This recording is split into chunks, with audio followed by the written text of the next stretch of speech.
Hello दोस्तों, आप सभी का फिर से टीवीएल कोचिंग के इस C2 प्रोग्राम में बहुत बहुत स्वागत है। तो दोस्तों, जैसा कि हम लोग टॉप 10 का सीरीज चला रहे थे बिहार ITI एंट्रेंस एग्जाम 2020 को देखते हुए मैथ प्रैक्टिस के लिए हम लोग टॉप 10 का सीरीज चला रहे थे, जिसमें हम लोग प्रैक्टिस सेट 2 तक देख चुके थे। लेकिन ये जो वीडियो होने वाला है पार्ट 3 अर्थात प्रैक्टिस सेट 3 होने वाला है, इसमें भी जो है हम लोग टॉप 10 ऐसे क्वेश्चन को देखने वाले हैं जो आपके प्रीवियस एग्जाम में पूछे गए क्वेश्चन है। अर्थात इससे क्या साबित होता है कि जो है हम लोग प्रीवियस ईयर का क्वेश्चन को सॉल्व कर पाएंगे, तो उससे जो है हमको मालूम चलेगा कि ये एग्ज़ाम में किस प्रकार के क्वेश्चन आ सकते हैं या फिर कौन कौन से क्वेश्चन किस प्रकार के और कौन कौन से कैटेगरी के आते हैं। तो आई होप आप इस वीडियो को अंत तक देखिएगा, क्योंकि ये भी जो है वीडियो आपके एग्जाम के व्यू से काफ़ी महत्वपूर्ण होने वाला है। और हाँ दोस्तों, चैनल पर नए हैं तो चैनल को सब्सक्राइब करके बेल आइकन को ऑन कर लीजिएगा, ताकि आने वाले हर वीडियो को नोटिफिकेशन सबसे पहले आप तक जाएगा और आप आसानी से हमारे हर वीडियो को देख पाइएगा। तो चलिए शुरू करते हैं और देखते हैं हमारा आज का टॉप 10 का फर्स्ट क्वेश्चन जो है क्या है। तो फर्स्ट क्वेश्चन आप स्क्रीन पर देख पा रहे होंगे। तो आपका जो है स्क्रीन पर क्या बोल रहा है क्वेश्चन, ये जो है क्वेश्चन आपका हाइट एंड डिस्टेंस अर्थात ऊंचाई और दूरी से रिलेट करता हुआ एक क्वेश्चन है। तो ये भी जो है आपके काफ़ी एग्जाम के लिए इम्पोर्टेंट है। ये जो है हाइट एंड डिस्टेंस में यदि आपका 4 क्वेश्चन आपके एग्जाम में पूछे जाते हैं, तो उसमें से ये क्वेश्चन जो है आता ही आता है। देन आई होप कि आपको ये क्वेश्चन अच्छी तरह देखना है। ओके, तो चलिए इसको पहले फर्स्ट ऑफ ऑल पढ़ लेते हैं। क्या बोल रहा है कि 1 किलोमीटर ऊंचाई पर उड़ते हवाई जहाज का उन्नयन कोण 60 डिग्री का है, जो 10 सेकंड के बाद 30 डिग्री का हो जाता है। तो जहाज की जो है चाल क्या होगी, ये आपको फाइंड आउट करना है। काफ़ी सिंपल है। आपको क्या बोल रहा है कि एक जहाज है, मान लेते हैं ये आपका एक जहाज है, इसको एक जहाज की मान लीजिए। ओके, अब ये जहाज इस बिंदु पर उड़ रहा है आकाश में। अब ये आकाश में ये जहाज उड़ रहा है, लेकिन जो है धरातल से कितनी ऊंचाई पर, ये जो है इसकी ऊंचाई जो है ये इस पृथ्वी से 1 किलोमीटर ऊंचाई है। कितना ऊंचाई है? 1 किलोमीटर ऊंचाई है। अब ये उड़ रही है और ये उड़ रही है तब यहाँ पे एक मनुष्य या फिर यहाँ से इस पृथ्वी का जो है उन्नयन कोण, अर्थात यहाँ पे आपको समझना होगा कि उन्नयन कोण क्या होता है। तो उन्नयन कोण अर्थात क्षैतिज से ऊपर की ओर देखी गई कोण जो है वही उन्नयन कोण है। आई होप कि आपको समझ में आ रहा होगा। ये काफ़ी सिंपल है, अर्थात यानी कि एक ही लैंग्वेज में आपको समझना है कि यदि हम नीचे से ऊपर देखते हैं तो ये जो एंगल आपके आँख के द्वारा क्रिएट होता है, ये एंगल जो है आपका उन्नयन कोण कहलाता है। ओके, तो आई होप कि आप यहाँ पे हमारी बातों को समझ गए होंगे। तो यहाँ पे आपका उन्नयन कोण क्या दे रखा हुआ है, आपका 60 डिग्री दे रखा हुआ है। कितना दे रखा है? 60 डिग्री। लेकिन एक समय क्या आ रहा है कि 10 सेकंड के बाद, अर्थात 10 सेकंड जब ये उड़ रही है और 10 सेकंड जब जो है वायुमंडल में उड़ जा रही है, तब इसके जो है यहाँ से यहाँ तक उड़कर आएगी। अर्थात यहाँ से जब स्टार्ट किए उड़ना, तो यहाँ से यहाँ तक आएगी उड़कर 10 सेकंड में। मान लेते हैं यहाँ से यहाँ तक कि हम लोग को दूरी मालूम नहीं है, यहाँ पे दूरी मालूम नहीं ना है यहाँ से यहाँ तक कि कितना दूरी जो है उड़ कर गई है, लेकिन आपको समय मालूम है कि 10 सेकंड तक उड़ी है। तो यहाँ से यहाँ तक जो है जाने में इस जहाज को 10 सेकंड का समय लग गया। ओके, जब 10 सेकंड का समय लग गया, तब यहाँ से जो है एंगल बन रहा है, उन्नयन कोण जो है यहाँ से धरातल से बन रहा है, वो आपका 30 डिग्री बन रहा है। ये आपको दे रखा हुआ है, ये चीज़ आपको दे रखा हुआ है कि यहाँ से एंगल जो क्रिएट हो रहा है वो आपका 30 डिग्री का बन रहा है। तो आपको ज्ञात क्या करना है, आपको यहाँ से यहाँ तक, अर्थात यहाँ से यहाँ तक जाने में ये किस चाल से गई, वही आपको स्पीड अर्थात चाल ज्ञात करना है। काफ़ी सिंपल है इस स्पीड को ज्ञात करना। कैसे ज्ञात करेंगे? तो यहाँ से यहाँ तक का जो चाल जाने में जो चाल लगा, वो आपका चाल कितना था वो आपको ज्ञात करना है। तो चाल बराबर, यदि आपको फॉर्मूला याद होगा, तो चाल बराबर क्या होता है? दूरी और बटा में समय, दूरी बटा समय होता है। तो आपको चाल ज्ञात करने के लिए फर्स्ट ऑफ ऑल आपको दूरी मालूम होना चाहिए, उसके बाद समय भी मालूम होना चाहिए। लेकिन यहाँ पे हम लोगों को क्या मालूम है? समय सिर्फ मालूम है, लेकिन दूरी मालूम नहीं है। तो दूरी नहीं मालूम है तो दूरी मालूम करना पड़ेगा। तो दूरी मालूम करने के लिए हम लोगों को क्या करना पड़ेगा? यहाँ से यहाँ तक की डिस्टेंस निकालना है, अर्थात यहाँ से यहाँ तक की डिस्टेंस आपको क्या है? ज्ञात करना है। तो यहाँ से यहाँ तक की डिस्टेंस कैसे ज्ञात कर सकते हैं? यदि आप यहाँ पे देखिएगा गौर से, तो यहाँ पे आपको 2 त्रिभुज दिख रहा होगा। एक ये त्रिभुज दिख रहा है और ये एक बड़ा वाला त्रिभुज दिख रहा है। तो आप इस यहाँ से जो है कॉस थीटा और साइन थीटा और टैन थीटा को लेकर चलिएगा। तो यहाँ से यदि यहाँ से यहाँ और यहाँ तक की दूरी यहाँ पे आप ज्ञात कर सकते हैं। कैसे? यदि आप यहाँ पे देख रहे हैं tan 30 डिग्री है बड़का वाला त्रिभुज के लिए, तो आपका इस tan 30 डिग्री से यहाँ तक का मान ज्ञात कर सकते हैं। कैसे? यहाँ पे 1 किलोमीटर जब ये वाला दूरी है तो ये भी वाला ऊंचाई अर्थात ये भी ऊंचाई जो है 1 किलोमीटर होगी, ये भी आपका 1 ही किलोमीटर होगी। आई होप कि आप यहाँ पे अंडरस्टैंड कर रहे होंगे।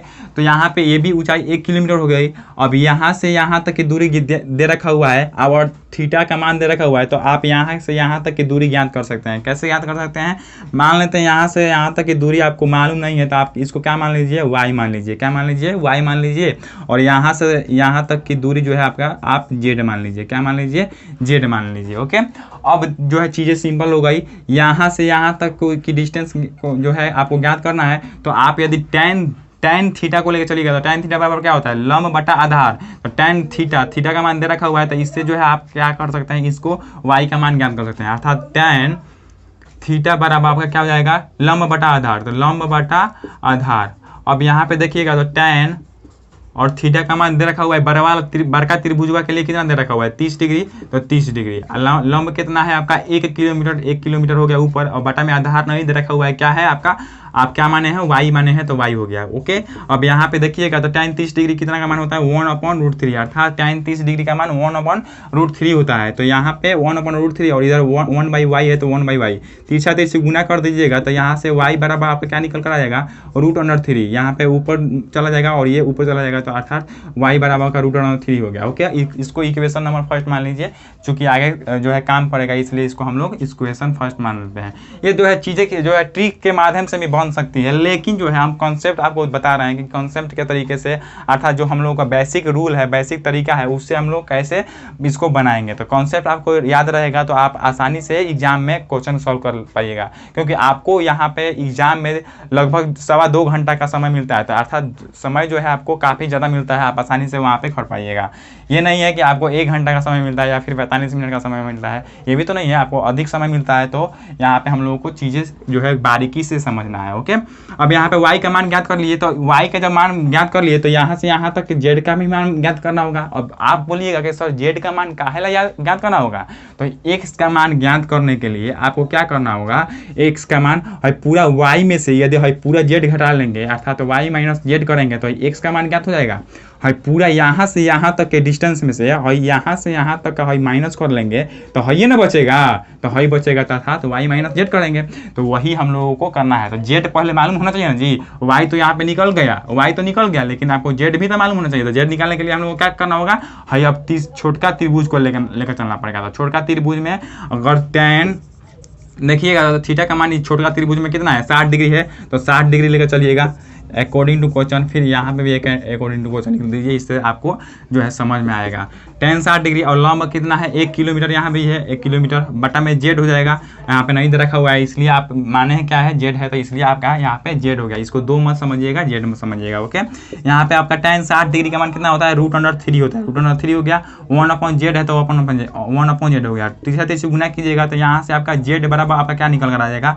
इधर आ जाएगा, बटा में चला जाएगा, अर्थात 1/√3 जो है जेड का मान निकल कर आएगा। यानी कि यहाँ से यहाँ तक का डिस्टेंस जेड हो गया।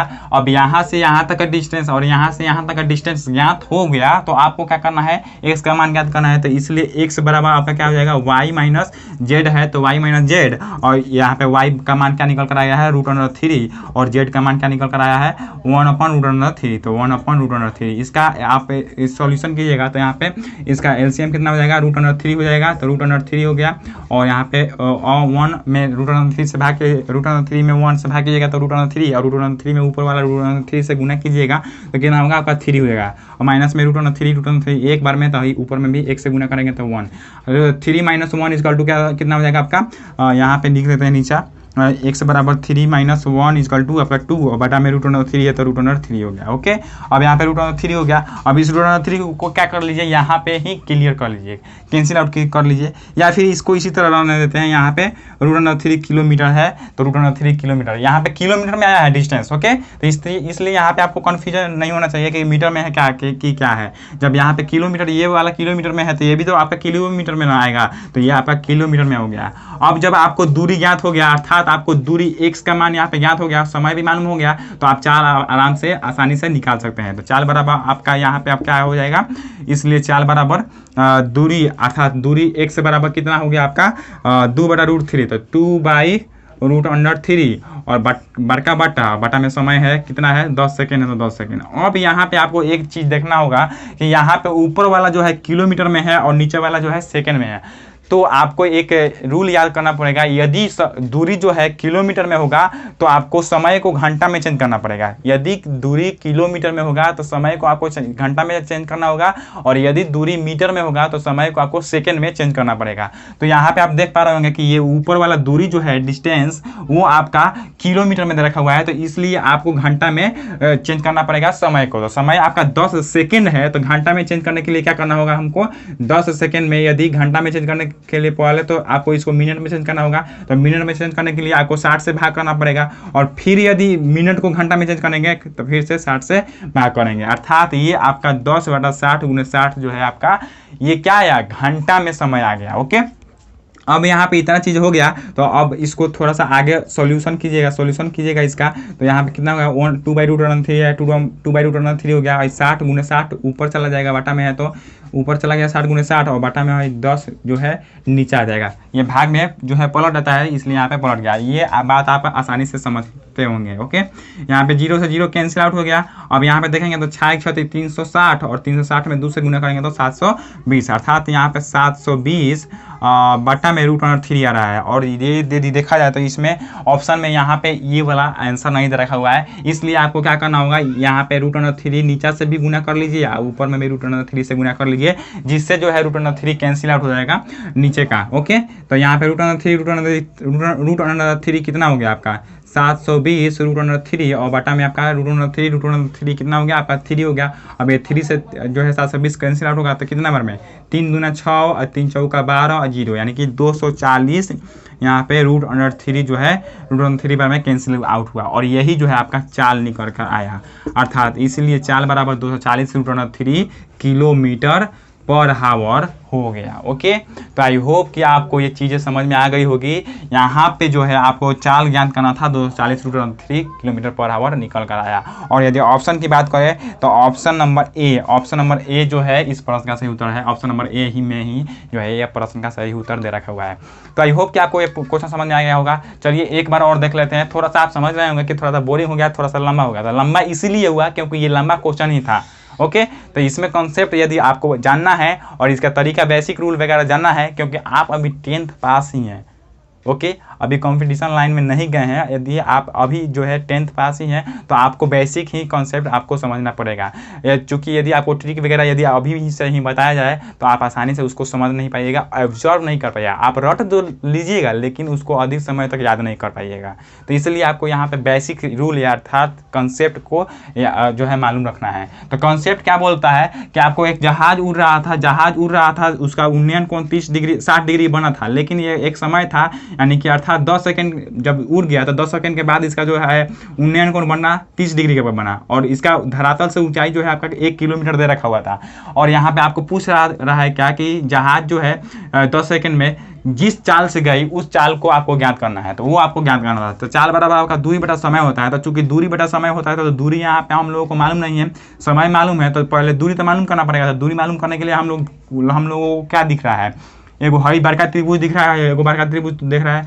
हई दोनों त्रिभुज को लेकर चलेंगे तो दोनों त्रिभुज से हई जेड और वाई का मान निकल जाएगा। जब जो जेड और वाई का मान निकल जाएगा तो एक्स बराबर हम क्या कर लेंगे, हई पूरा वाई में से जेड को माइनस कर लेंगे तो एक्स बराबर निकल कर आ जाएगा। तो वही हमने यहाँ पे किया। 12 त्रिभुज को लेकर चले तो 12 त्रिभुज में tan थीटा बराबर लंब बटा आधार, लंब 1 किलोमीटर, आधार वाई है तो वाई हो गया। अब tan 30 डिग्री हो गया, और tan 30 डिग्री का मान कितना होता है 1/√3। तो 1/√3 इक्वल टू आपका क्या हो गया 1/y। 1/y हो गया, 30 से मल्टीप्लाई करेंगे तो y इक्वल टू आपका √3 हो गया। ये इक्वेशन फर्स्ट हो गया, इसको आप इक्वेशन फर्स्ट मान लीजिए। अब जो है यहाँ से आपको y तो मान ज्ञात हो गया, लेकिन z भी तो मालूम करना होगा। तो z मालूम करने के लिए इस त्रिभुज को लेकर चलना पड़ेगा। तो इस त्रिभुज में क्या है आपका थीटा का मान 60 डिग्री, तो tan 60 डिग्री को लेकर चलेंगे तो 60 डिग्री बराबर लंब बटा आधार। तो लंब कितना है 1 किलोमीटर, तो 1 हो गया ऊपर, अब आधार क्या है नहीं है तो z मान लेंगे। ओके, z मान लिए हैं और z ही यहाँ पे लिख दिए। ओके, अब यहाँ पे tan 60 डिग्री का मान कितना होता है √3, अर्थात √3 जो है tan 60 डिग्री का मान होता है। तो इसलिए हमारा √3 इक्वल टू आपका 1/z हो गया। अब तीसरा तीसरी गुना करेंगे तो z बराबर 1/√3 हो गया। अब यहाँ से जो है z और y दोनों का मान ज्ञात हो गया, तो 1 से बराबर y माइनस z कर देंगे, तो √3 माइनस 1/√3 करेंगे तो यहाँ पे आपका 2/√3 जो है आएगा। अर्थात यहाँ से यहाँ तक की जो है उड़ी गई दूरी अर्थात चली गई दूरी जो है वो आपका ज्ञात हो गया 2/√3। यहाँ पे आपका दूरी और समय दोनों ज्ञात हो गया, तो 4 बराबर दूरी बटा समय पर रखेंगे। तो यहाँ पे देख रहे हैं क्या कि ऊपर दूरी जो है डिस्टेंस जो है आपका किलोमीटर में दे रखा हुआ है, और जो है ऑप्शन भी इस प्रश्न का जो है ऑप्शन जो है आंसर है वो भी आपका किलोमीटर पर आवर में ही चाल दे रखा हुआ है। इसलिए आपको किलोमीटर पर आवर में चेंज करने के लिए उसको दूरी समय को भी जो है आपको घंटा में चेंज करना पड़ेगा। हमने पहले वही बताया है कि जब भी आपका समय दूरी जो है किलोमीटर में रहेगा तो आपको समय को घंटा में चेंज करना पड़ेगा, और यदि मीटर में रहेगा तो मीटर जो है आपको समय को सेकंड में चेंज करना पड़ेगा। तो यहाँ पे घंटा में था तो सेकंड में था, तो घंटा में चेंज करने के लिए पहले 60 से गुना तो मिनट में हुआ, फिर 60 से गुना करे तो घंटा में हो गया। ओके, अब इसके बाद इसको कैलकुलेट किए तो 240√3 जो है आया, और यही जो है इस जहाज़ की यहाँ से यहाँ तक जाने में जो चाल यूज किया, जो चाल का इस्तेमाल किया, जो स्पीड को लेकर चला, वही यहाँ पे 240√3 आया। तो आई होप कि आपको ये क्वेश्चन समझ में आ गया होगा। तो चलिए अगले प्रश्न की तरफ बढ़ते हैं। ये थोड़ा सा लंबा हो गया था, तो इससे बोरिंग वगैरह भी फीलिंग नहीं करना है। 2-4 बार यदि आपको इस वीडियो को पॉज करके 2-4 बार कॉपी पे बनाइएगा तो आसानी से इस जो है क्वेश्चन को कर पाइएगा, क्योंकि ये क्वेश्चन काफ़ी जो है महत्वपूर्ण है। आपके एग्जाम में 1 नंबर का अर्थात 2 नंबर का एक क्वेश्चन 2 नंबर का रहता है, तो 2 नंबर का ये एक क्वेश्चन अबे करेगा इस तरह का, यानी कि जो है आंकड़ा जो है ये 10 सेकंड ना देकर 20 सेकंड दे दे, ये ऊंचाई जो है 1 किलोमीटर ना देकर 5 किलोमीटर दे दे, इस तरह का कर सकता है। ओके, लेकिन इस कॉन्सेप्ट पर एक क्वेश्चन जरूर आएगा। लिख लीजिए कि ये टीवीएल कोचिंग के एक अध्यापक थे जो है इस तरह बताए थे, और जब नहीं आएगा ना तब हमको जो है रिप्लाई कीजिए कमेंट पे कि जितना भी बोलना होगा उतना बोलिए। ओके, चलिए अगले प्रश्न की तरफ बढ़ते हैं और देखते हैं हमारा सेकंड प्रश्न क्या है। तो सेकंड प्रश्न जो है आप देख पा रहे होंगे स्क्रीन पे, काफ़ी सिंपल क्वेश्चन है, आपका ट्रिगोनोमेट्री से दे रखा हुआ है। ये क्या बोल रहा है कि sin थीटा इक्वल टू 3/5, तो आपका cos थीटा का मान क्या होगा। आई होप कि आप क्वेश्चन को देखते हुए ही जो है आसानी से कर लिए होंगे। तो यहाँ पे हम लोग फर्स्ट ऑफ ऑल बोर्ड को क्लीन कर लेते हैं, उसके बाद इस क्वेश्चन को समझने का प्रयास करते हैं। तो क्वेश्चन में आपको दे रखा हुआ है क्या, आपको फर्स्ट ऑफ ऑल तो दे रखा हुआ है क्या, साइन थीटा बराबर दे रखा हुआ है, साइन थीटा बराबर 3/5 दे रखा हुआ है। आई होप 3/5, हाँ 3/5 दे रखा हुआ है, और पूछ क्या रहा है कि कॉस थीटा बराबर क्या है। इसको बनाने का काफ़ी आसान तरीका है। देखिए क्या है, साइन थीटा बराबर 3/5, या आपका साइन थीटा का सूत्र क्या होता है, साइन थीटा बराबर लंब बटा आधार होता है, लंब बटा कर्ण होता है, तो लंब बटा कर्ण हो गया। ओके, अब यहाँ पे लंब बटा और कर्ण हो गया, और यहाँ पे कॉस थीटा का मान निकालना है। कॉस थीटा का मान क्या होता है, कॉस थीटा बराबर क्या होता है आपका आधार बटा कर्ण होता है, आधार बटा कर्ण होता है, तो आधार बटा कर्ण होता है। तो यहाँ पे कर्ण तो आपको 5 दे रखा हुआ है, और लंब यहाँ पे 3 दे रखा हुआ है, लेकिन आधार दे रखा हुआ है नहीं दे रखा हुआ है। तो आधार ज्ञात करने के लिए पाइथागोरस प्रमेय से क्या कीजिएगा, आधार बराबर क्या होता है √अंडर कर्ण का स्क्वायर माइनस लंब का स्क्वायर होता है, तो वो कर दीजिएगा। तो कर्ण का स्क्वायर √अंडर कर्ण का स्क्वायर, अर्थात कर्ण क्या है 5 है, तो 5 का स्क्वायर माइनस लंब का स्क्वायर अर्थात 3 है, तो 3 का स्क्वायर। यहाँ पे फिर क्या हो जाएगा 25 हो जाएगा, यहाँ पे 3 का 9 हो जाएगा, यहाँ पे आपका 16 हो जाएगा, और 16 का वर्गमूल कितना होता है 4 होता है, और यही 4 जो है आपका आधार निकल कर आएगा। अब आधार बराबर, चूंकि आधार बराबर यहाँ पे 4 निकल कर आ गया, इसलिए आपका कॉस थीटा बराबर कितना हो जाएगा, यहाँ पे आधार 4 और बटा में कर्ण क्या है 5, तो नीचे में 5, अर्थात 4/5 जो है इस प्रश्न का सही उत्तर होगा। ऑप्शन देख लेते हैं, तो ऑप्शन नंबर ए में भी जो है ये भी, इसका भी ऑप्शन ए ही करेक्ट है। ओके, इसके पहले वाला क्वेश्चन का भी ऑप्शन ए ही करेक्ट था, तो यहाँ पे इस प्रश्न का सही उत्तर ऑप्शन नंबर ए होगा। तो आई होप आपको ये भी क्वेश्चन सिंपल जो है समझ में आ गया होगा, काफ़ी सिंपल था। एक बार और इसको यदि नहीं समझ पाए होंगे तो इसको फिर से जो है रिव्यू करके देख लीजिएगा। ओके, चलिए अगले क्वेश्चन की तरफ हम लोग बढ़ते हैं। तो दोस्तों यदि अगले क्वेश्चन की बात करें तो अगला प्रश्न जो है आपका चक्रवृद्धि ब्याज से दे रखा हुआ है, अर्थात CI जो चैप्टर है आपको कंपटीशन में पढ़ना है उससे रिलेट करता हुआ एक क्वेश्चन है। बोल रहा है क्या कि किसी कस्बे की जनसंख्या प्रति वर्ष 12% वार्षिक दर से बढ़ रही है। यदि अब जनसंख्या 7,840 हो तो 2 वर्ष पहले यह जनसंख्या थी। अर्थात हम जब चक्रवृद्धि ब्याज आपको पढ़ाए थे तो उसमें हमने बोला था कि हो गई हो, जब भी आपको जो है क्वेश्चन में आ गया होगा तो आपको क्या मानना है कि वो आपका मिश्रण धन दे रखा हुआ है, और वही जो है आपको क्वेश्चन में बोल रहा है हो गई है कितना, आपका 7,840, यानी कि जो जनसंख्या है 7,840 हो गई है, अर्थात मिश्रधन आपको दे रखा हुआ है 7,840, और आपको रेट दे रखा हुआ है कितना, 12%। समय दे रखा हुआ है टाइम आपको 2 वर्ष, अर्थात 2 वर्ष आपको ये आपको समय दे रखा हुआ है। तो यहाँ पे आपका मिश्रधन बराबर फॉर्मूला क्या होता है, मिश्रधन बराबर P इंटू 1 प्लस R/100 का पावर n होता है। तो n का मान यहाँ पे सबका मान दे रखा हुआ है, तो यहाँ पे आपको क्या रख देना है, a का मान आपको 7,840 दे रखा हुआ है, तो 7,840 हो गया। अब इक्वल टू में आपको यहाँ पे जो जनसंख्या थी 2 वर्ष पहले वही फाइंड आउट करने के लिए बोल रहा है, यानी कि 2 वर्ष पहले जो जनसंख्या थी।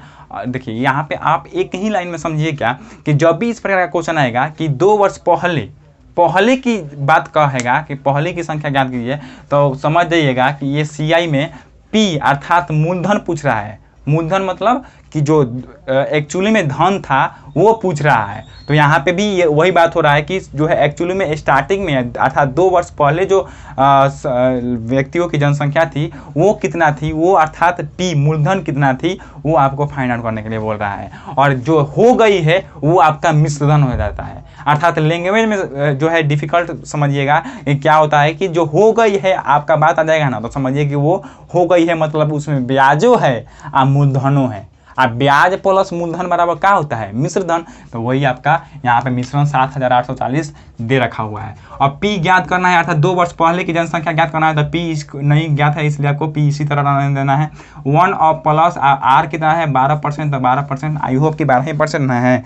जी हाँ दोस्तों 12% है, 12 और बटा में 100 है तो 100, और n का मान आपको अर्थात t, यहाँ पे t भी लिख सकते हैं, t का मान समय 2 दे रखा हुआ है तो 2 हो गया। ओके, अब आपको क्या करना है, यहाँ पे देखिएगा तो यहाँ पे 3 से काटेगा, यहाँ पे 4 से काटिएगा तो 4 3 12, 4 बार में, इसको 4 से काटिएगा तो 4 दूना 8, 4 5 20, अर्थात 25 बार में यहाँ पे कट गया। अब इसको आगे थोड़ा सा बढ़ाइएगा तो ये आपका 7,840 हो गया, और यहाँ पे P यहाँ पे इंटू में क्या हो जाएगा, इंटू गुना में, ये वाला गुने में ना आएगा, तो ये 25 से कम 25 और 25 से 3 28, 28 बटा 25 का ये कितना का क्या होगा, स्क्वायर ना होगा, तो इसको क्या कर लीजिए 2 बार गुना कर लीजिए, क्या कर लीजिए डायरेक्ट 2 बार गुना कर लीजिए, चूँकि जो है आपको चीज़ें जो है आसानी से समझ में आ जाए। ओके, तो इस क्या कर लिए, यहाँ पे 25 से कम 25 और 25 से 3 28, 28 बटा 25 लिखने के बजाय क्या कर लिए, 28 बटा 25 का स्क्वायर लिखने के बजाय आप 28 बटा 25 को 2 बार गुना कर लिए, वही बात हुआ। इसको एक स्टेप और बढ़ाएंगे तो थोड़ा सा और लॉन्ग जाएगा, तो उससे कोई ये नहीं होना चाहिए आपको। हो गया। अब इसके बाद आप ये यहाँ पे देखिएगा तो ये आपका कैंसिल आउट हो जाएगा। क्या कैंसिल आउट होगा, ये आपका 28 से इसको कैंसिल आउट कीजिएगा तो कितना बार में कैंसिल आउट होगा, 28 बार में कैंसिल आउट होगा। ये वाला सिर्फ ये 280 बार में, ये वाला 784 जो है 28 का स्क्वायर होता है। कितना का स्क्वायर होता है, 28 का स्क्वायर होता है। तो चूंकि 28 से 7,840 में 28 से भाग कीजिएगा तो ये सिर्फ यहाँ तक 28 बार में कैंसिल होगा। यदि 0 है तो यहाँ पे 0 लिख दिए, तो वही बात हुआ। यदि आप भाग करना है तो आप भाग करके भी दे सकते हैं इसको।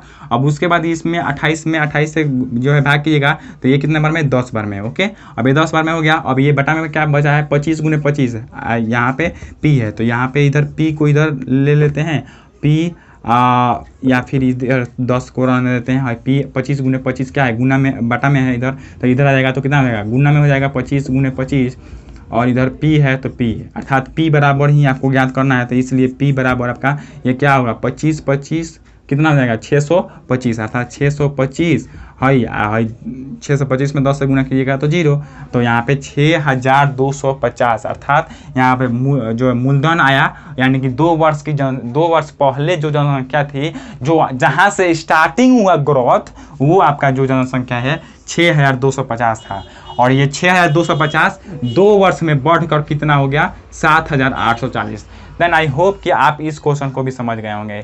आपको जब भी इस प्रकार का क्वेश्चन पूछा जाए कि हो गया है मतलब कि वो आपका मिश्रधन है। ओके। जब मिश्रण दिया रहेगा तो मूलधन ज्ञात करने के लिए आपको ये फार्मूला यूज करना है, A = P × 1 + R/100 का पावर T, और सब कुछ दे रखा हुआ है, सिर्फ आपको P का वैल्यू फाइंड आउट करना है। तो इस तरह जो है आपको कैंसिल आउट करके सोल्यूशन निकाल कर यहाँ पे कैलकुलेट करके आप आसानी से इस प्रश्न का सही उत्तर निकाल सकते हैं। तो यदि आप ऑप्शन की बात करें तो इस क्वेश्चन का ऑप्शन जो है, हाँ, ऑप्शन नंबर जो है बी नंबर ऑप्शन, इस प्रश्न का बी नंबर ऑप्शन सही है। तो इसलिए जो है option number B is correct answer for this question हो जाएगा। देन आई होप कि आप इस प्रश्न को सही से अच्छी तरह से समझ गए होंगे। तो चलिए अगले प्रश्न की तरफ बढ़ते हैं।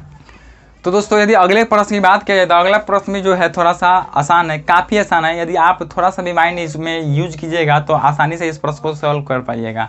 क्या बोल रहा है कि एक गोला है और गोला के त्रिज्या दे रखा हुआ है, उस गोले का आयतन ज्ञात करना है। सिर्फ आपको एक गोला दे रखा हुआ है, इस गोले का जो है त्रिज्या है, ये त्रिज्या आपको दे रखा हुआ है, अर्थात त्रिज्या बराबर आपका क्या दे रखा हुआ है, त्रिज्या बराबर R/3 दे रखा हुआ है। R/3 ही दे रखा हुआ है, जी हाँ दोस्तों, R/3 दे रखा हुआ है। और आपसे ज्ञात करने के लिए क्या बोल रहा है, आयतन। तो गोला का यदि आयतन यदि पूछा जाए आपसे, तो हमने जब क्षेत्रमिति का जो है फॉर्मूला कराया था तो हमने क्या बोला था कि गोला का आयतन क्या होता है आपका 4/3 πr³ होता है। क्या होता है, 4/3 πr³ होता है गोले का आयतन। यदि आप हमारे मेंसुरेशन वाले जो सूत्र वाला जो हम वीडियो कराए थे वो नहीं देखे हैं तो जाकर प्लेलिस्ट में उस फॉर्मूले वाले वीडियो को जरूर देखिएगा। उसमें सारे मेंसुरेशन के सारे जो फॉर्मूले किस तरह आते हैं, किस प्रकार बनते हैं, ये 4/3 क्यों होता है, वो सारे डाउट उसमें हमने क्लियर किया है। तो आई होप कि आप यदि नहीं देखे हैं तो उसको जरूर देखिएगा, क्योंकि ये आपके अदर कॉम्पिटेटिव एग्जाम के लिए भी काफ़ी जो है हेल्पफुल साबित हो सकता है। ओके, तो यहाँ पे 4/3/πr³ हो गया आपका गोला का आयतन, और ये गोला का आयतन ही आपको फाइंड आउट करना है। तो आप इसको आगे बढ़ाइएगा तो यहाँ पे 4/3 और यहाँ पे पाई है, तो पाई इसको इसी तरह रहने देते हैं। चूंकि आप ऑप्शन में देख रहे होंगे तो पाई में ही आपको ऑप्शन दे रखा हुआ है। और आर का मान क्या है आपका, आर मतलब त्रिज्या, तो त्रिज्या का मान R/3 दे रखा हुआ है। तो इसलिए R/3 और ये पूरा का क्यूब है, तो पूरा का क्यूब हो गया। अब इसको थोड़ा सा और आगे बढ़ाइएगा तो ये 4/3 है, तो 4/3 हो गया। ये पाई है तो पाई हो गया। अब उसके बाद ये R³ का मतलब कि R³ और बटा में 3 का क्यूब का मतलब 3 का 9 9 3 27, अर्थात 3 को 3 बार लिखकर गुना, तो 3 का 9 और 9 3 27 हो गया।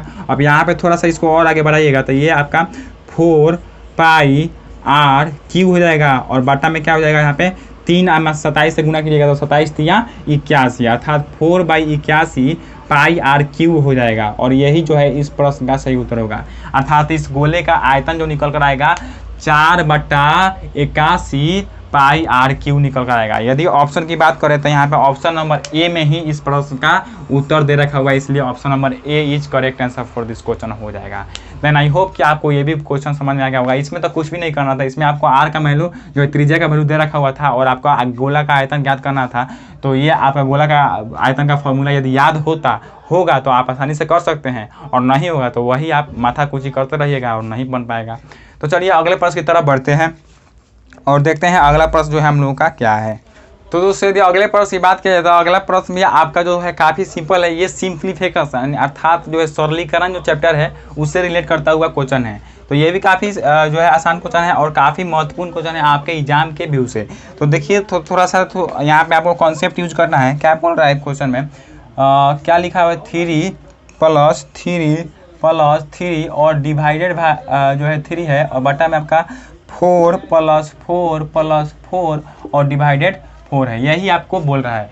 इसी को सिंप्लीफाई करना है, इसी का सरलीकरण करना है, यानी कि इसी का मान जो है आपको फाइंड आउट करना है। तो क्या करना है, आप क्या कर सकते हैं, आपको जो है बोर्ड मास जब पढ़ाया गया था, हमने जब सरलीकरण में आपको बोर्ड मास पढ़ाया था तो आपको इसका रूल बताया था। फर्स्ट ऑफ ऑल आपको ब्रैकेट का काम करना है, उसके बाद ऑफ यानी का काम करना है, उसके बाद डिवाइडेड, डी फॉर डिवाइडेड अर्थात भाग का काम करना है, उसके बाद मल्टीप्लिकेशन, उसके बाद एडिशन, उसके बाद सब्सट्रैक्शन अर्थात घटा हुआ काम करना है। यानी कि आपको डिवीजन का यहाँ पे जोड़ और जो है जो प्लस का जो है भाग का चिन्ह रखा हुआ है, तो एडिशन के पहले जो है डिवीजन अर्थात भाग का सिंबल आता है, तो इसलिए आपको भाग का काम पहले करना होगा। तो 3 में 3 से भाग कर दीजिए, और ये 4 में 4 से भाग कर दीजिए, तो आपका क्या आ गया, यहाँ पे 3 आप +3 आप प्लस ये 3 में 3 से भाग कर दीजिएगा तो क्या होगा, 3 एकम 3 यानी कि 1/1 हो जाएगा, और बटा में 4 आप प्लस में 4 से भाग कर दिएगा तो क्या आएगा 1 है ना, आएगा 1 हो गया। और यहाँ पे 3 या 3 6 और 1 7 हो गया, और बटा में 4 4 8 है 1 9 हो गया, अर्थात 7/9 आ गया। और यही इस प्रश्न का सही उत्तर हुआ, अर्थात 7/9 is the right answer for this question हो जाएगा। देन आई होप कि आपको ये क्वेश्चन समझ में आ गया होगा। और यदि इस प्रश्न की ऑप्शन की बात करें तो option number C number option इस प्रश्न का सही उत्तर होगा, अर्थात 7/9 जो है ऑप्शन नंबर सी में दे रखा हुआ है, इसलिए यहाँ पे इस प्रश्न का सही उत्तर ऑप्शन नंबर सी होगा।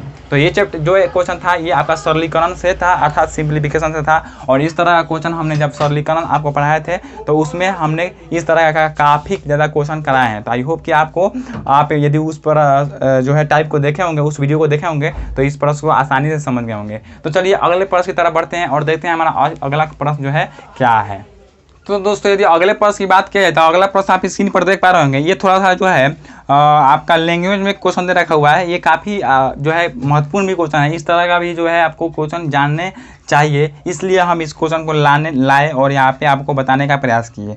क्या बोल रहा है कि दार्शनिक स्थान मान पद्धति का प्रयोग सर्वप्रथम निम्न में से किस देश में हुआ। दार्शनिक, यहाँ पे क्या बोल रहा है, दार्शनिक स्थान, अर्थात दार्शनिक का मतलब क्या, दशमलव वाला, अर्थात दशमलव का जो है सबसे पहले प्रयोग या इसका आविष्कार किस देश में हुआ, ये आपको फाइंड आउट करने के लिए बोल रहा है। ये आपसे पूछ रहा है कि बताने के लिए कि आपका दशमलव का जो विकास हुआ किस देश में हुआ था। तो ऑप्शन क्या है आपका, जापान है, भारत है, यूनान है और चीन है। तो option number B is correct answer, अर्थात भारत में ही जो है आपका दशमलव पद्धति की भी जो है आविष्कार हुई थी। तो दशमलव पद्धति नहीं लिखा हुआ है, आपको दार्शनिक लिखा है, तो थोड़ा सा आपको आपका ध्यान को इधर उधर यानी कि विचलित करने का ये प्रयास किया है। तो यहाँ पे दार्शनिक का मतलब दशमलव ही आपको समझना है। ओके, तो दशमलव अर्थात दार्शनिक का भी जो है खोज आपका भारत में ही हुआ। और यदि आपको मालूम हो तो जीरो, अर्थात जीरो का भी खोज जो है भारत में ही हुआ है। ओके, तो आई होप कि आपको ये क्वेश्चन समझ में आ गया होगा। तो चलिए अगले प्रश्न की तरफ बढ़ते हैं।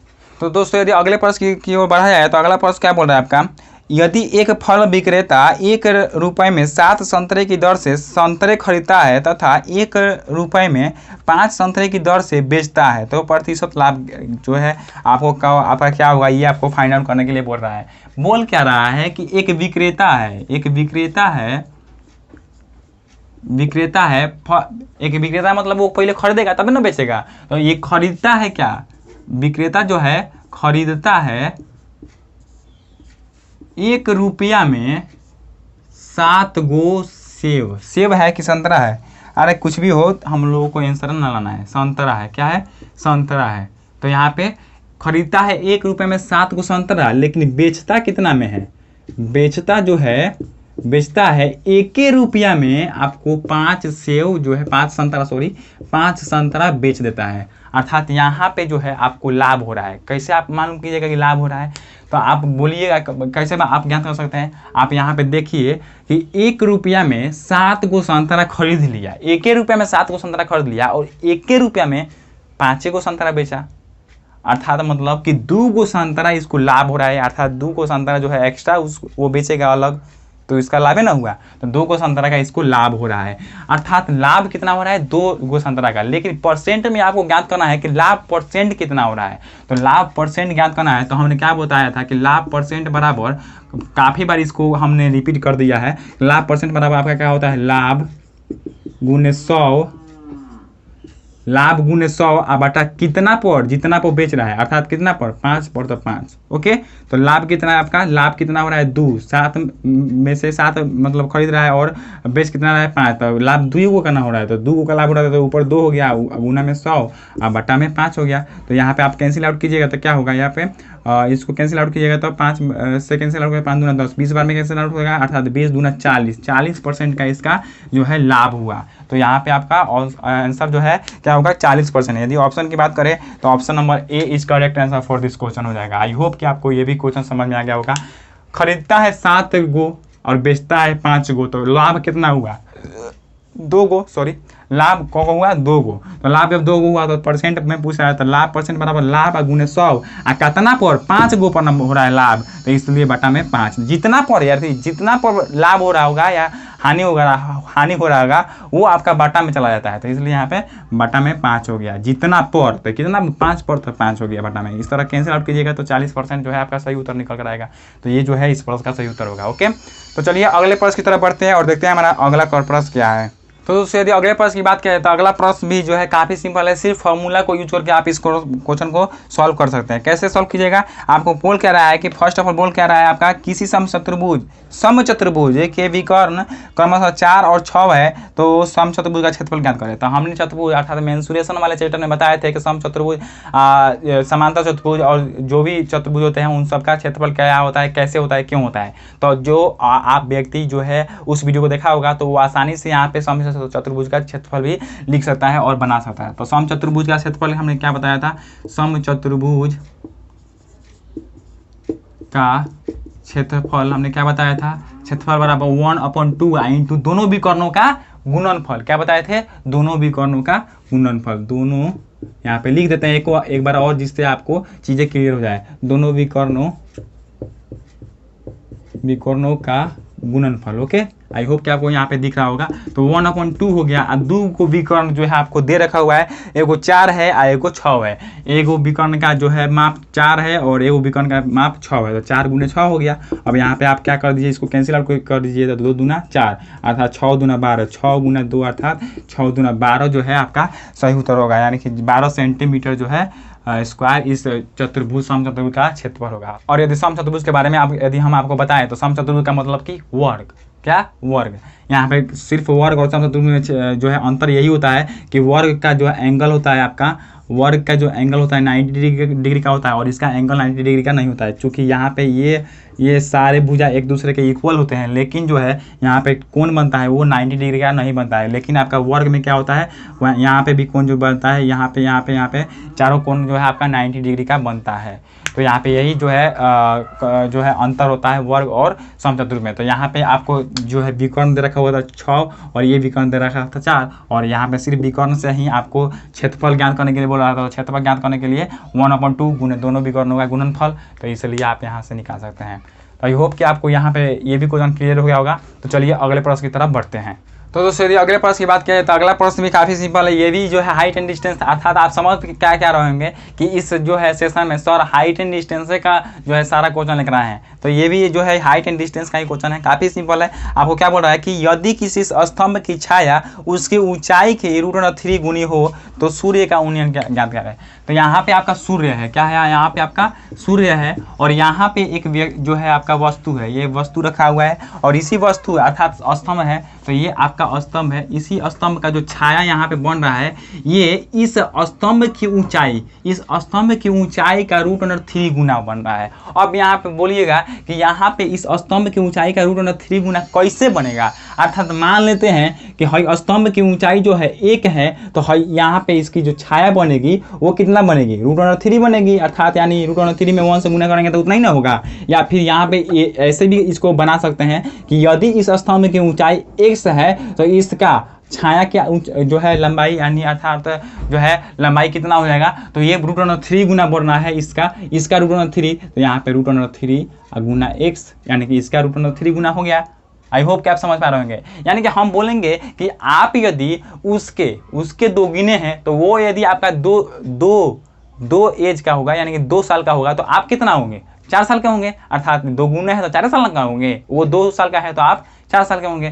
तो यहाँ पे उसी तरह बोल रहा है कि यदि ये आपका जो है इस स्तंभ की ऊंचाई जो है यदि x मान लेते हैं तो ये आपका √3x हो जाएगा। क्यों होगा, क्योंकि यहाँ पे बोल रहा है कि इसका √3 गुना इसका छाया है, छाया √3 गुना है। आई होप कि आप यहाँ पे समझ गए होंगे। अब उसके बाद क्या बोल रहा है कि सूर्य का उन्नयन कोण बताइए। सूर्य का उन्नयन कोण बताना है। तो सूर्य का उन्नयन कोण का मतलब कि क्या, यहाँ से जो ताक रहा है सूर्य जो है, सूर्य से जो उन्नयन कोण बन रहा है, यहाँ पे ये वाला थीटा का मान ज्ञात करना है, ये वाला थीटा का मान ज्ञात करना है। तो इस थीटा का मान ज्ञात करने के लिए आप क्या कर सकते हैं, आपको लंब दे रखा हुआ है, आधार दे रखा हुआ है, और लंब और आधार से आप क्या कर सकते हैं, इस थीटा का मान ज्ञात कर सकते हैं। कैसे ज्ञात कीजिएगा, tan लेकर चलिएगा। क्यों कि लंब और आधार जब दे रखा होगा तो tan थीटा न लेकर चलिएगा। तो tan थीटा बराबर आपका लंब बटा आधार होता है, तो लंब बटा आधार हो गया। तो यहाँ पे आपका tan थीटा का मान नहीं दे रखा हुआ है, याद करना है। तो tan थीटा हो गया और लंब कितना है आपका x है और बटा में आधार कितना है, √3 है, √3x है। x से x कैंसिल आउट हो गया, आपका यहाँ पे निकल करके आया 1/√3। यही ना निकल कर आया। तो 1/√3 निकल कर आया। तो इससे आपको क्या मालूम चलता है कि 1/√3 और tan कितना का मान होता है। तो tan यहाँ पे एक बार और लिखिएगा, तो tan थीटा बराबर आपका 1/√3 आया। तो थीटा का मान यहाँ से आपको क्या निकल कर आ जाएगा, यहाँ पे tan 30 डिग्री का मान जो है 1/√3 होता है, इसलिए आपका थीटा का मान यहाँ पे आपका 30 डिग्री आ गया। अर्थात ये वाला एंगल जो बनेगा वो आपका 30 डिग्री, अर्थात सूर्य से जो उन्नयन कोण बनेगा वो आपका 30 डिग्री का बनेगा। और यदि ऑप्शन की बात करें तो option number B is correct answer for this question हो जाएगा। देन आई होप कि आपको ये भी क्वेश्चन समझ में आ गया होगा। ये जो है काफ़ी सिंपल, इस तरह का हाइट एंड डिस्टेंस का ये भी जो है काफ़ी सबसे बेसिक लेवल का क्वेश्चन है। और ये गुना वाला, अर्थात इसका इतना गुना है उसका उतना गुना है, इस तरह का क्वेश्चन तो और ही पूछता है।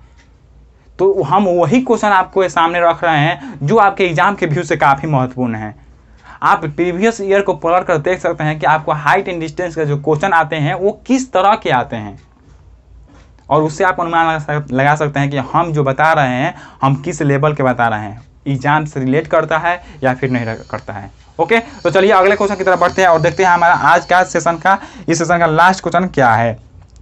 तो यदि दोस्तों अगले क्वेश्चन की बात किया जाए तो अगला क्वेश्चन आपका बोल रहा है क्या कि किसी विद्यालय में 600 छात्र हैं, यदि इनमें 400 तेलुगु बोल सकते हैं तथा 300 हिंदी बोल सकते हैं, तो ऐसे कितने छात्र हैं जो तेलुगु तथा हिंदी दोनों भाषाएं बोल सकते हैं। काफ़ी सिंपल क्वेश्चन है। थोड़ा सा यहाँ पे वेन आरेख के माध्यम से यहाँ पे हम लोग इस प्रश्न को समझने का प्रयास करेंगे। ये थोड़ा सा 11th के चैप्टर में आता है पढ़ने को, लेकिन आप यदि समझने का प्रयास कीजिएगा तो आसानी से इस प्रश्न को भी समझ पाइएगा। आपको बोल क्या रहा है कि आपको टोटल छात्रों की संख्या जो है क्या है, टोटल छात्र जो है, टोटल स्टूडेंट जो है, आपका स्टूडेंट कितना है, 600 है। इसमें से जो हिंदी बोल रहे हैं, तेलुगु जो बोल रहे हैं, तेलुगु वो कितने हैं, तेलुगु बोलने वाले आपके 400 हैं। और उसके बाद हिंदी जो बोलने वाले हैं आपके, हिंदी बोलने वाले 300 हैं, हिंदी बोलने वाले आपके 300 है। अब आपको यहाँ पे कन्फ्यूजन क्रिएट हो रहा होगा कि सर टोटल छात्र तो 600 है, उसमें से तेलुगु 400 बोल दे रहा है और हिंदी 300 बोल रहा है। अर्थात यहाँ पे यदि देखा जाए तो टोटल तो यहाँ पे आपका 700 आ रहा है छात्र। तो सर यहाँ पे 700 अर्थात बढ़ा कितना, 600 से 100 बढ़ गया अर्थात 700 हो गया। तो यहाँ पे है 700 काहे आया, काहे से कि यहाँ पे तेलुगु में एक कुछ ऐसे स्टूडेंट हैं जो हिंदियों बोल रहे हैं। यहाँ पे समझने का प्रयास कीजिएगा कि तेलुगु भाषा में जो 400 छात्र बोल रहे हैं तेलुगु भाषा, इसमें से 400 में से कुछ ऐसे भी स्टूडेंट हैं जो हिंदियों बोल रहे हैं और तेलुगुओं बोल रहे हैं। और इस हिंदी में 300 जो छात्र हैं, इसमें से कुछ ऐसे छात्र हैं जो हिंदियों बोल रहे हैं और तेलुगुओं बोल रहे हैं। वही तो यहाँ पे बोल रहा है। और आपको ये ज्ञात करना है कि दोनों बोलने वाले, अर्थात हिंदी और तेलुगु दोनों बोलने वाले जो छात्र हैं वो क्या है, वो कितने हैं। तो हिंदी एंड तेलुगु वाले छात्र जो है आपके कितना है, ये आपको ज्ञात करना है। तो हिंदी और तेलुगु वाले छात्र ज्ञात करने के लिए टोटल जो 700 आया है ना, इस 700 में से है जो छात्र टोटल है आपका, एक्चुअली में जो छात्र टोटल है उसको माइनस कर दीजिए 001, यानी कि 100 छात्र ऐसे हैं जो हिंदी भी बोल रहे हैं और आपका तेलुगु भी बोल रहे हैं। देन आई होप कि आपको यहाँ पे इस प्रश्न जो है सही से समझ में आ गया होगा। काफ़ी जो है ये आपका एग्जाम के व्यू से महत्वपूर्ण क्वेश्चन था। ओके, तो ये जो है आज का इस सेशन का लास्ट क्वेश्चन था। तो आज के इस सेशन को यहीं पे समाप्त करते हैं, फिर मिलेंगे अगले वीडियो में। तब तक के लिए स्वस्थ रहिए, मस्त रहिए, घर पे ही रहिए। और ये सेशन आपको कैसा लगा आप रिप्लाई कमेंट में ज़रूर कीजिएगा, और यदि अच्छा लगा होगा तो लाइक कर दीजिएगा। एक थम्स अप तो ज़रूर बनता है क्योंकि हमारा मेहनत जो है पसीना पसीना हो गया है। तो आई होप कि आप एक थम्स अप यानी कि लाइक ज़रूर कीजिएगा, और यदि चैनल पर नए हैं तो सब्सक्राइब करके बेल आइकन को ऑन कर लीजिएगा, ताकि आने वाले और भी वीडियो जो ITI से रिलेटेड होगा वो हम इस जो है चैनल पर जरूर डालेंगे, और उससे जो है आपका नोटिफिकेशन आपके मोबाइल पे जाएगा और आप आसानी से उस वीडियो को देख पाइएगा। तो आई होप कि आप सब्सक्राइब करके बेल आइकन को भी प्रेस कीजिएगा। ओके, तो आज के लिए इतना रहने देते हैं, मिलते हैं अगले वीडियो में अगले और टॉप 10 क्वेश्चन को लेकर आएंगे। तब तक के लिए स्वस्थ रहिए, मस्त रहिए, धन्यवाद, जय हिंद।